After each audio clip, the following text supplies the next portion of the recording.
శ్రీ విశ్వనాథ స్వామివారి దేవాలయం సిరిసిల్లాలో విశాలాక్షి అమ్మవారు శాకాంబరి రూపంలో భక్తులకు దర్శనమిచ్చారు. ఆషాఢ మాసం సందర్భంగా దేవాలయంలో పలు భగవత్ కార్యక్రమాలు నిర్వహించారు.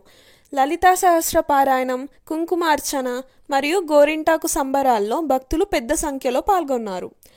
అమ్మవారిని శాకాంబరిగా చాలా చక్కగా అలంకరించిన పోకల లావణ్య, రంగ అంజలి, బుడిమె రాధికలను పలువురు అభినందించారు.